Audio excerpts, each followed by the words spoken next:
La entropía. La entropía. Un concepto que, admitámoslo, nos hace pensar, ¿verdad? Se le describe de muchas maneras, como la medida del desorden de un sistema, la cantidad de trabajo útil que se puede extraer, o quizás la información oculta en un enredo de datos. A pesar de sus múltiples facetas, muchos físicos la consideran la fuerza impulsora detrás de una de las leyes más fundamentales de la naturaleza, la segunda ley de la termodinámica. La fortaleza inquebrantable de la segunda ley, el legendario astrofísico Arthur Eddington en una ocasión pronunció palabras que resuenan hasta hoy. La ley de que la entropía siempre aumenta, ocupa, creo, la posición suprema entre las leyes de la naturaleza. Si tu teoría se encuentra en contra de la segunda ley de la termodinámica, no puedo darte esperanza. No le queda más que caer en la más profunda humillación. Eddington no era el único en reverenciar esta ley. Como ya hemos explorado, la segunda ley de la termodinámica podría ser la clave para la flecha del tiempo y un ingrediente crucial en la resolución del paradigma de la información del agujero negro, una solución que, quién sabe, algún día podría unificar la física cuántica con la gravedad. Pero a pesar de estas pistas sobre la relevancia de la entropía y la segunda ley, no es inmediatamente evidente lo que las hace tan esenciales. La entropía es lo que conocemos como una propiedad emergente, y la segunda ley es, bueno, la segunda ley de la termodinámica, lo que también le confiere una naturaleza estadística. Entonces, ¿por qué estas cuestiones se consideran tan fundamentales? Para responder a ello, necesitamos comprender de dónde emergen. ¿Qué propiedad subyacente de la naturaleza describen todas estas distintas definiciones de entropía? Como suele suceder, para profundizar, debemos adentrarnos en el mundo cuántico. Y de hecho, existe un tipo de entropía que se aplica a los sistemas cuánticos, como nuestra molécula de aire, la entropía de von Neumann. Comprenderla puede ayudarnos a entender no solo la segunda ley, sino también la flecha del tiempo y cómo el mundo macroscópico emerge del reino cuántico. Antes de sumergirnos, repasemos las definiciones más comunes de entropía. Para entenderlas realmente, hay un universo completo por explorar sobre los misterios de la entropía clásica y su relación con la información. Pero hagamos un breve recorrido. Rudolf Clausius propuso la primera definición de entropía como, esencialmente, la cantidad de trabajo útil que podía extraerse mediante el movimiento de energía térmica. Si la energía térmica está perfectamente mezclada dentro y fuera de un motor, no se puede extraer trabajo. Sin embargo, si la energía térmica está separada, más caliente dentro de la cámara del pistón, tenderá a mezclarse, y podemos aprovechar ese flujo. Ludwig Boltzmann reformuló la entropía en términos del número de configuraciones de partículas que producen el mismo conjunto de propiedades termodinámicas generales. Por ejemplo, existen más configuraciones de partículas en las que la energía está perfectamente mezclada que si la energía está concentrada en un solo punto, como en nuestra cámara de pistón. Los sistemas tenderán a las configuraciones más probables. Entropía e información. Un baile revelador. Es aquí donde la conexión entre entropía e información comienza a volverse nítida. Si todo el aire está en una esquina de la habitación, por ejemplo, sabes más sobre las posiciones de las partículas individuales, todas están en la esquina de la habitación, que si estuvieran dispersas por todo el espacio. Pero fue la invención de la teoría de la información lo que verdaderamente reveló la profunda conexión entre información y entropía. Fue Klaus Shannon quien fundó el campo de la teoría de la información y también ideó la entropía de la información, la entropía de Shannon. La entropía de Shannon puede concebirse como la cantidad de información oculta en un sistema, o más precisamente, la cantidad de información que podemos esperar obtener al realizar una medición sobre el sistema.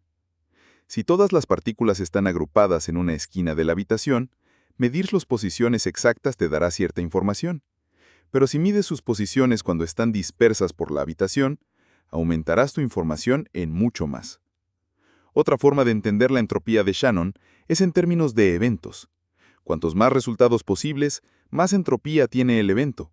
Por ejemplo, lanzar una moneda es un evento de baja entropía de Shannon, ya que solo tiene dos resultados, mientras que lanzar 1.000.000 de monedas es un evento de alta entropía. Von Neumann, el genio que unió mundos.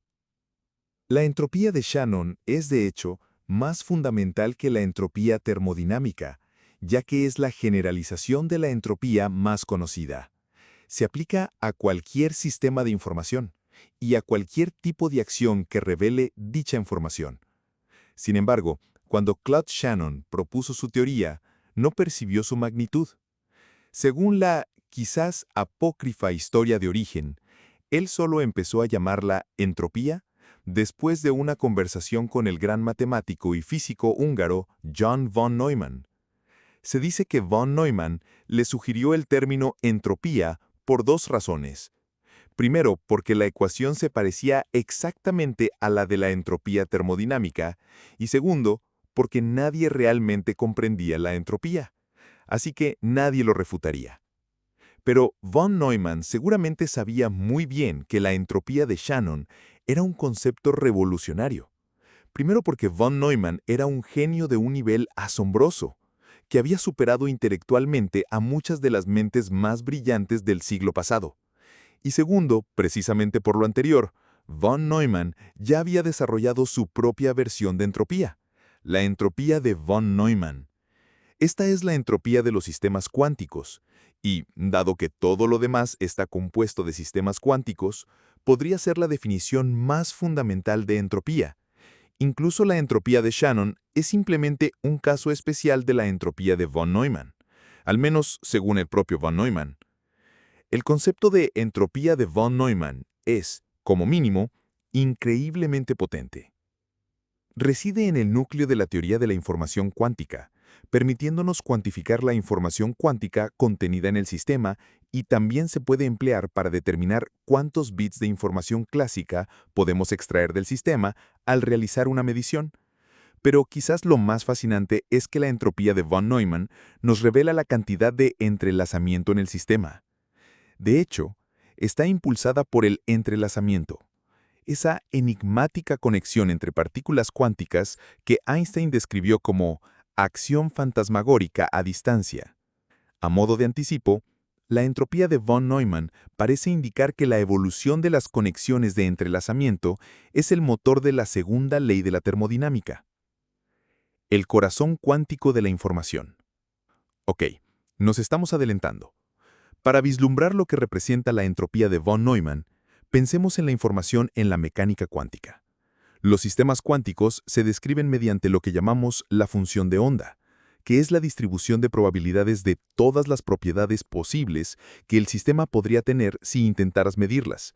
Por ejemplo, imagina que tienes una moneda cuántica. Posee una función de onda que simplemente describe qué lado está arriba, cara o cruz. Al lanzar esta moneda, entra en lo que denominamos una superposición de estados. Está simultáneamente cara y cruz, hasta que observas el resultado, momento en el que se convierte en cara o cruz. Por cierto, la moneda cuántica es similar al gato de Schrödinger, que está vivo y muerto a la vez. Y aunque estos son solo ejemplos ilustrativos, existen numerosos sistemas cuánticos reales que pueden exhibir estos estados de superposición, como una partícula que simultáneamente tiene espin hacia arriba y hacia abajo, revelado en el experimento de Stern-Gerlach, o que pasa simultáneamente por dos rendijas en el experimento de la doble rendija. Y ya hemos comentado antes cómo estos experimentos verifican estas realidades superpuestas y divididas. ¿El enigma de la moneda cuántica revelada o no? Aquí hay algo contraintuitivo sobre la superposición. Después de lanzar la moneda cuántica, en realidad sabes su estado actual no revelado. Esto se debe a que su estado está completamente definido por su función de onda de superposición. Se encuentra en un estado puro de 50% cara y 50% cruz. Esto es sutilmente diferente del estado de una moneda clásica, que es cara o cruz con un 50% de probabilidad de cada una después de observarla. Esa superposición realmente representa la realidad actual de la moneda desde tu perspectiva. Pero si tienes conocimiento completo del estado actual de la moneda no revelada, entonces no hay información oculta, lo que significa que su entropía de von Neumann, es cero. Observar la moneda no revela información nueva sobre el estado no revelado. Más bien, cambia el estado cuántico de forma aleatoria. Ahora 100% cara o 100% cruz. Pero la información sobre qué camino tomaría no estaba oculta en la función de onda, no revelada. Esto difiere enormemente del resultado de lanzar una moneda común, que es definitivamente cara o cruz antes de revelarla. Esa información está incrustada en su función de onda, simplemente no es conocida por ti. Por lo tanto, la entropía de la moneda común, en este caso su entropía de Shannon, es positiva. El elusivo elixir del entrelazamiento cuántico. Por si la superposición no fuera lo suficientemente extraña, introduzcamos el entrelazamiento cuántico. Esto implica que necesitamos una segunda moneda cuántica. Esta está misteriosamente conectada a la primera, de tal manera que cuando ambas monedas se lancen, deben caer en lados opuestos. Después del lanzamiento, decimos que los resultados están entrelazados. Están correlacionados aunque no conozcamos los resultados individuales. Si revelamos una, sabremos inmediatamente el resultado de la otra. Así que lanzas tu par de monedas cuánticas entrelazadas. Hay dos formas en que esto puede suceder. O la primera moneda cae en cruz y la segunda en cara, o viceversa. Antes de ser reveladas, existen en una superposición de estados, ambas posibilidades coexistiendo simultáneamente. La función de onda no revelada es así. Significa 50% cara-cruz y 50% cruz-cara. La entropía de Van Neumann de toda esa función de onda sigue siendo cero porque la función de onda combinada de las dos monedas contiene toda la información sobre su estado actual. Pero, ¿qué pasa si consideramos solo una moneda? Debido al entrelazamiento, la parte de la función de onda correspondiente a una sola moneda no contiene toda la información sobre el estado de esa moneda. Su entropía de Van Neumann ya no es cero. La información está oculta en la parte de la función de onda correspondiente a su pareja entrelazada. La danza cósmica de la entropía, de la red cuántica a nuestro mundo.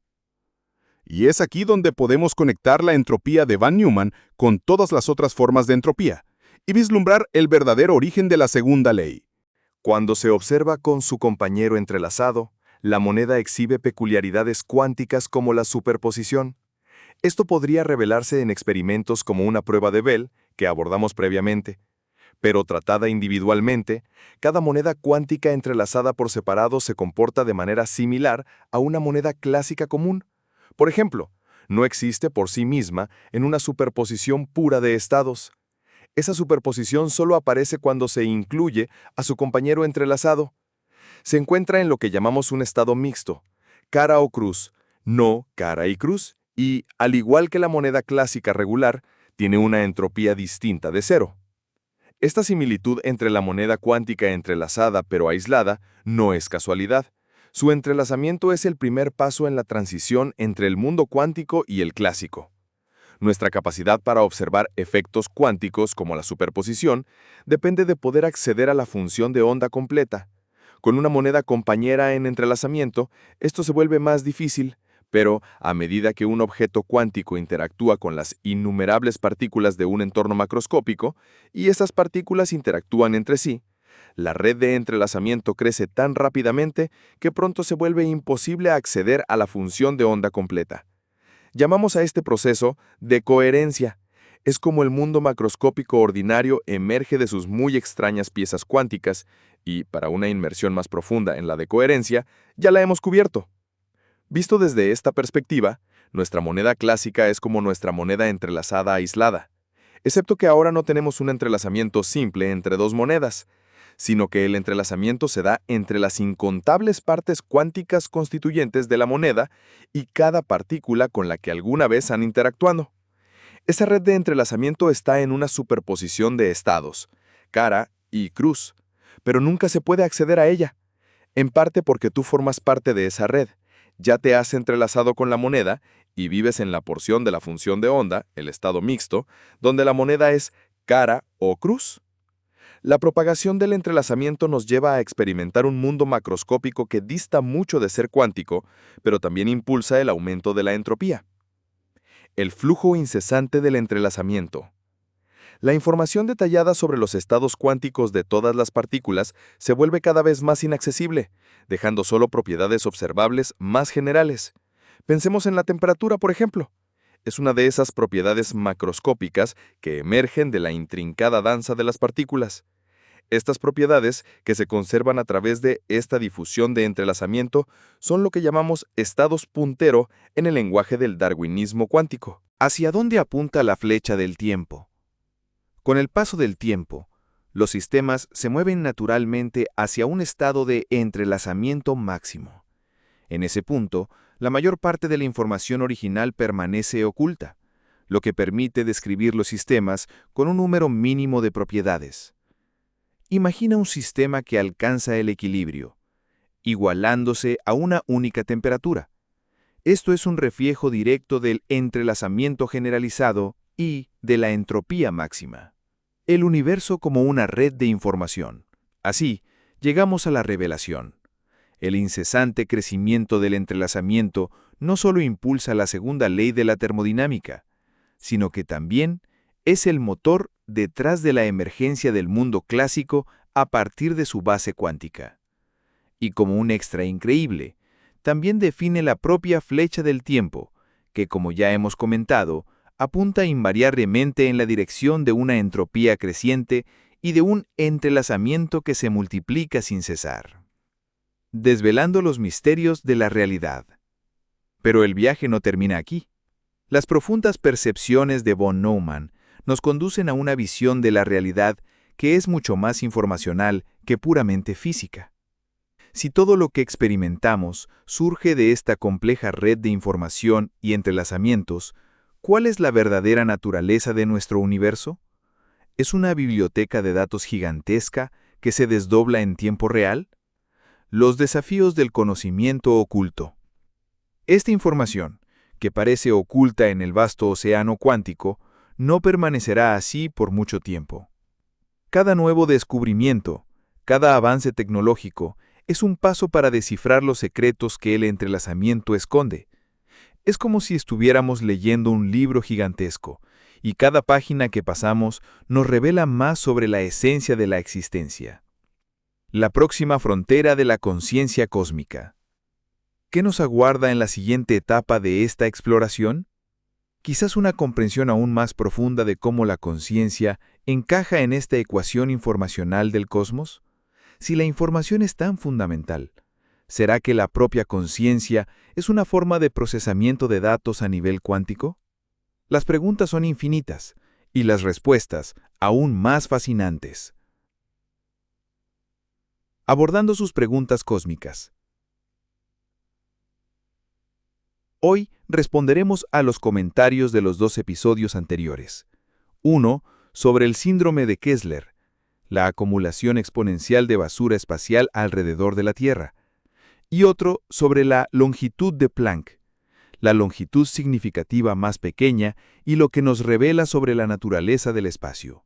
Jason Burbank solicita una cita para mi afirmación de que el 40% de la basura espacial catalogada proviene de etapas de cohetes estadounidenses que explotaron.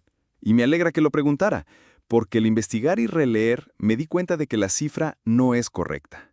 La referencia original es un artículo de Donald Kessler de 1981, donde encontró que el 42% de los desechos rastreados por NORAD provenían de 19 etapas de cohetes de Estados Unidos que explotaron después de liberar sus cargas, en algunos casos varios años después. Pero eso fue hace 40 años, y el número de desechos orbitales rastreados ha aumentado de alrededor de 4.500 a más de 15.000. Ahora, algunas de esas nuevas piezas se debieron a los fragmentos del cohete, pero el 42% ya no es preciso. Presumiblemente, es menor en un factor de más de 3 debido a toda la nueva basura y al hecho de que algunas de las órbitas de los desechos de las etapas de los cohetes habrían decaído. Esto todavía lo deja en una fracción significativa, pero no el 40%. De todos modos, el enlace al artículo de Kessler está en la descripción. El arte sutil del crecimiento exponencial. En relación con los procesos exponenciales en general, Frederick nos recuerda que no hay una parte de la curva exponencial que de repente cambie de un crecimiento lento a uno rápido, de manera objetiva. Exacto.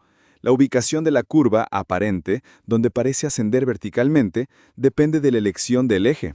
Si amplías esa sección, verás, ¿qué? Una curva exponencial. Amplía de nuevo y otra curva exponencial.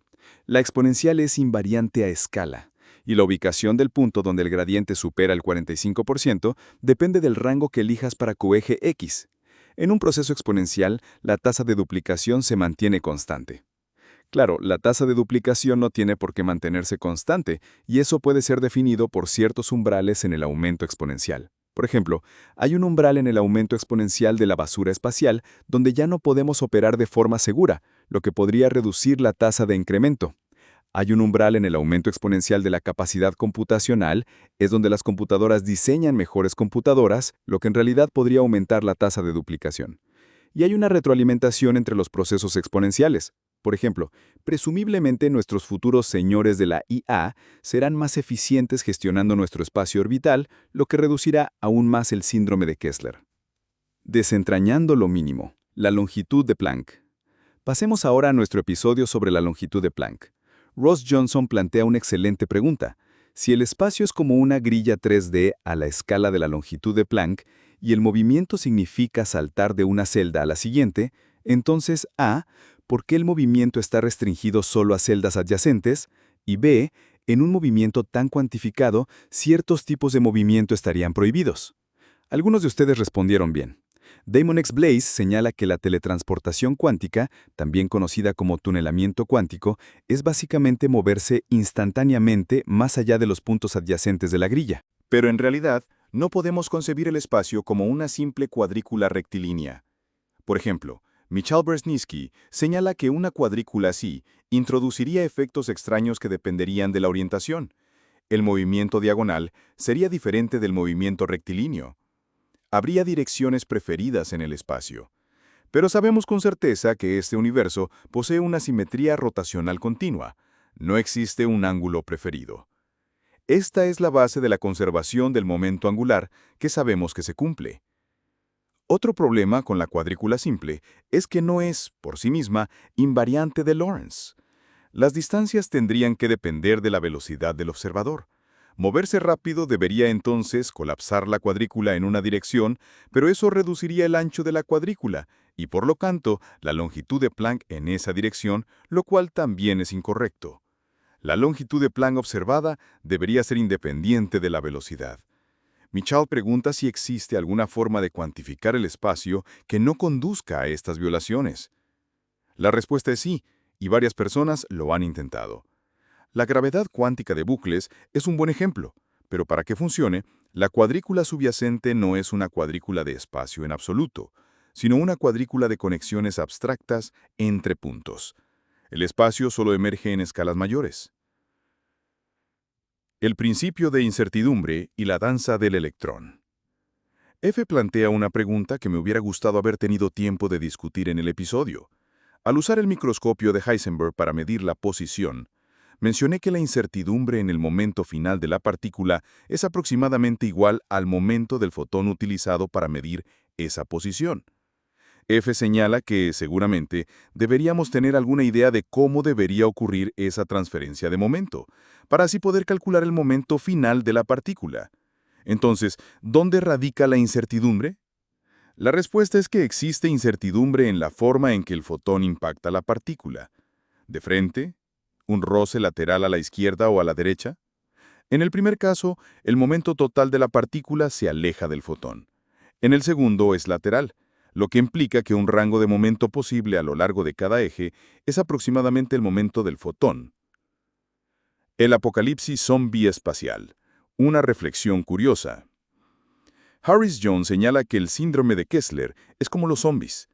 Ser golpeado por otros desechos espaciales te transforma en desecho espacial, lo que podría significar que hay desechos espaciales por ahí fingiendo no haber sido mordidos. Es peor que eso en realidad. Es como si te mordiera un zombi y explotaras en miles de pequeños zombis. Moviéndose a 7,6 kilómetros por segundo, serían zombis rápidos, al estilo de 28 días después. Formalmente, el peor tipo de zombi. Afortunadamente no hay sonido en el espacio, así que no se pueden oír todos los gorgoteos y gritos que deben rodear la Tierra en todo momento. Pequeñas bendiciones. ¿Interesado en desvelar más enigmas del universo? ¿Qué más te intriga sobre el espacio o el reino cuántico? Nos encantaría que le dieras un like y dejaras tu comentario abajo para que podamos seguir esta exploración cósmica juntos.